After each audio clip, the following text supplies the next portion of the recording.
5 ans. On continue de parler mercato. Merci beaucoup Anne-Sophie Bernadi, mais à Lyon cette fois, parce qu'on n'a pas beaucoup parlé de Lyon, il faut dire, cet été, et pour cause, il ne se passe pas grand-chose à Lyon, entre un mercato au ralenti. Alors il y a des problèmes avec la DNCG qui l'empêchent de recruter. Faut-il craindre une saison galère pour Lyon? Ambiance pow-wow? Ah ouais. Le Lion est mort ce soir. Il y avait Henri Salvador aussi pour les plus anciens, mais la version pow est plus sympa. Le Lion est mort ce soir. Faut-il craindre une saison galère pour Lyon, vous me dites? Oui. Oui. Eric? Pas encore. Pas encore. Président? Pas forcément. Pas forcément. Non, non. Pas plus galère que les autres. D'accord, très bien. Pourquoi pas plus galère que les autres? De toute façon, ça devait déjà pas être galère sans problème avec la DNCG. Donc là, avec des problèmes avec la DNCG, je me dis que de toute façon, si c'est une saison galère, ça ne sera pas une saison plus galère. Et puis ils ont eu un mercato magnifique, ils l'avaient fait très rapidement l'an passé et à l'arrivée, ça n'a pas été une belle saison. Donc peut-être que là, en faisant un mercato très moyen, au moins, voilà, ils partiront avec des difficultés, ils vont se serrer les coudes et ça donnera peut-être quelque chose de mieux. C'est quand même un peu faible devant, quoi. Enfin, la Casette, quand même, ça va, quoi. Non, mais oui, d'accord. Géfinio, Sarr, c'est quand même très loin d'un Lacazette. Lacazette, c'est évidemment excellent. Je veux dire, tu n'as pas Lacazette, tu es quand même très très mal. Donc, ça, c'est pour 90% des clubs de Ligue 1. Si tu n'as pas ton meilleur attaquant, c'est compliqué. Ça dépend. Il faudra suivre avec attention ce qui se passe entre Bradley Barcola, le Paris Saint-Germain et l'Olympique Lyonnais, parce que c'est un joueur qui était émergent et qui a fait beaucoup de bien en fin de saison. Tu n'es pas sûr de le garder, à l'OL que tu n'es pas sûr de garder. Mais moi, je trouve qu'ils ont fait le ménage l'hiver dernier, ils ont fait un pari. Je trouve que, honnêtement, la fin de saison de Cherki, elle est vraiment très prometteuse. Et j'ai l'impression que leur projet, il est cohérent. Laurent Blanc, il y a eu des progrès dans le jeu. Je ne vois pas pourquoi ça serait pire que d'habitude. Et je pense qu'ils peuvent faire... C'est terrible à dire, mais Lyon, ça fait plus rêver. S'ils se qualifient en Europa League. Mais non, mais ça sera déjà... On a l'équipe, les gens la voient, l'équipe? Oui, tout le monde la voit. C'est pas mal. C'est pas dégueulasse, quand même. Non, mais c'est pour ça. Oui, mais c'est la même équipe l'année dernière. Non, mais là, on parle plus de l'environnement, de la DNCG, du président, du propriétaire. Mais l'équipe qui a là... Laurent, dans son esprit, pour l'instant, il ne voit pas son équipe franchir un cap par rapport à ce qu'il avait. Non, mais ça sera comme l'an passé. C'était triste l'an passé. Oui, mais qu'est-ce qu'ils peuvent espérer de plus? C'est triste à dire, mais je trouve que c'est un club qui a tellement mal travaillé, qui a fait tellement d'erreurs, qu'il a des problèmes avec la DNCG. Leur seule chance, c'est de faire émerger leurs jeunes qui sont bons et de les faire jouer. On peut faire un petit point d'ailleurs sur la DNCG. Il se passe quoi? On en est où, Anne-Sophie? On va remonter un petit peu la chronologie. 4 juillet dernier, la décision tombe. La DNCG, donc le gendarme financier du foot français, décide un encadrement du recrutement et de la masse salariale de l'Olympique lyonnais. Le propriétaire américain de l'OL, John Textor, n'aurait pas convaincu la DNCG de sa capacité à garantir près de 60 millions d'euros.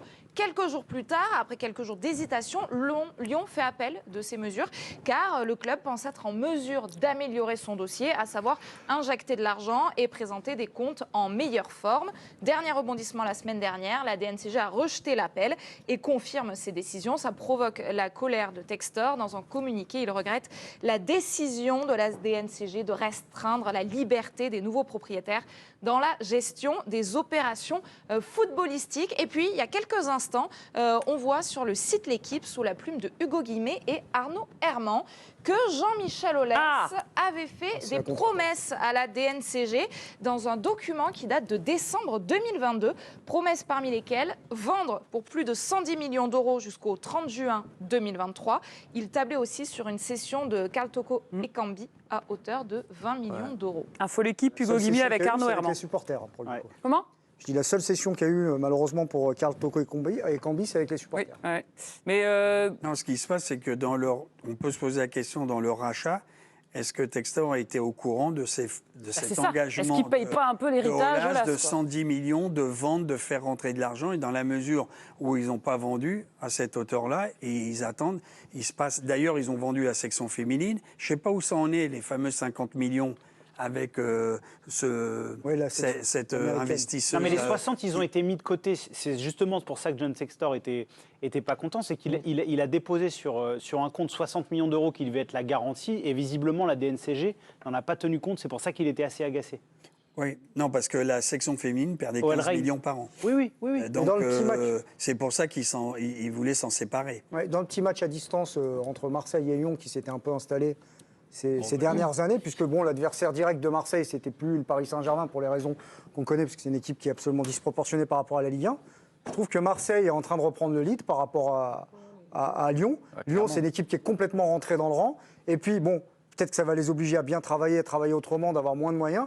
Mais moi, ce que je me dis quand même, c'est que lorsqu'un nouveau propriétaire arrive dans un club, avec des ambitions, avec un discours, à minima au début, il envoie un peu de rêve, quoi. Tu vois, une ou deux stars.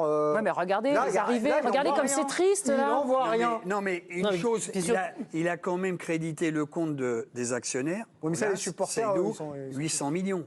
Ils sont arrivés, ceux-là. C'est quand même un bon prix pour l'OL, l'avoir vendu. Aujourd'hui, moi, je crois qu'on peut quand même faire confiance, même si on peut douter avec les fonds américains derrière qu'il a, Textor.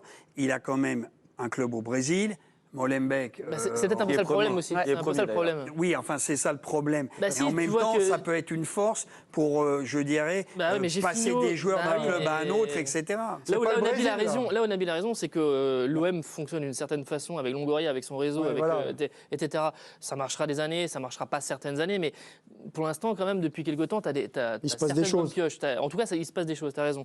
Là, moi, ce qui me gêne un peu avec Botafogo, Molenbeek, etc., Crystal au niveau Palace. des structures et Crystal Palace, Il est trop des éparpillé. mouvements, des choses, pour essayer, entre guillemets, de rationaliser tout ça, et je trouve que ça c'est pas une bonne Moi, j'ai direction. lu quoi. quand même un article dans l'équipe. Botafogo, les mecs en sont contents. S'il n'était pas venu, le club, il plongeait, il descendait. Les Molenbeek, c'est monté. Alors, il a viré l'entraîneur, il a mis Cassapa, Ouais. c'est ça qui est bon. Là, c'est peut-être encore un coup. Moi, je ne suis pas assez cette équipe.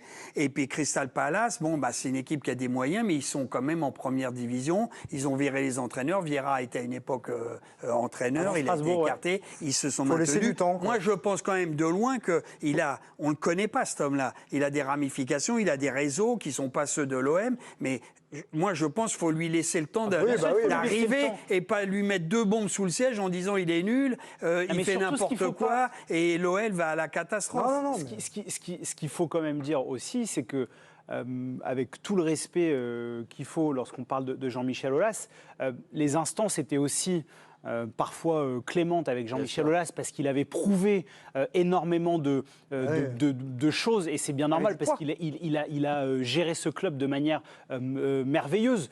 Donc c'est sûr que si Jean-Michel Aulas avait respecté par exemple son contrat de 3 ans et qu'il n'était pas parti, je pense que l'encadrement salarial de l'Olympique Lyonnais n'aurait pas eu lieu cet été. Là aussi, voilà, quelque part, il n'y a pas la même clémence que lorsque c'était Jean-Michel Aulas qui était à la tête. Enfin, Tombez pas.